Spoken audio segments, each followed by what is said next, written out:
Discovering Robert Frost. His early life. Robert Frost was born in San Francisco, California on March 26, 1874.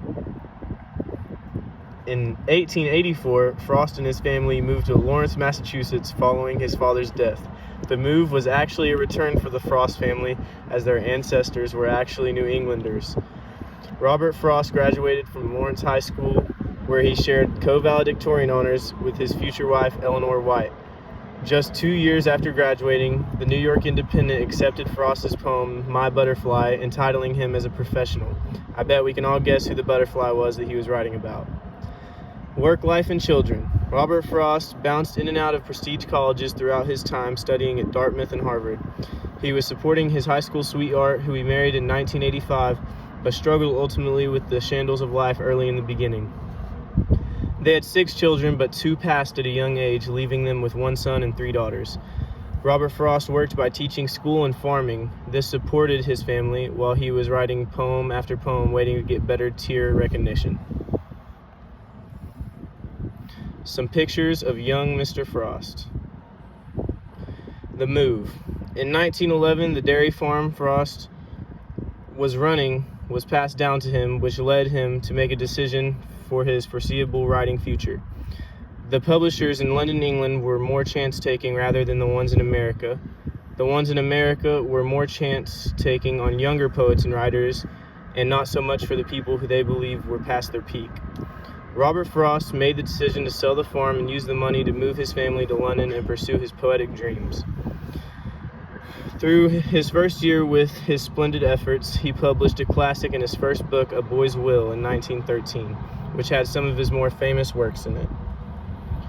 Some famous works from A Boy's Will was Storm Fear, A Tuft of Flowers, and Mowing. All of these became standard anthology pieces. The follow-up. His second piece, North of Boston, had even more famous works added to his resume. Some of the works from this collection include Mending Wall, The Death of the Hired Man, Home Burial, and After Apple Picking.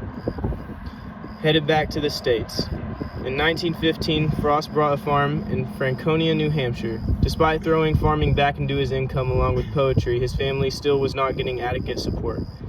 This led to him returning to his work of teaching, professing the University of Michigan and Amherst College.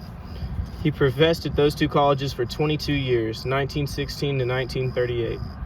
Robert Frost did have a Pulitzer Prize in poetry with his piece New Hampshire in 1923. Other poetry volumes that he had included West Running Brook in 1923, Steeple Bush in 1947, and In the Clearing in 1962. These are some older pictures of Mr. Frost.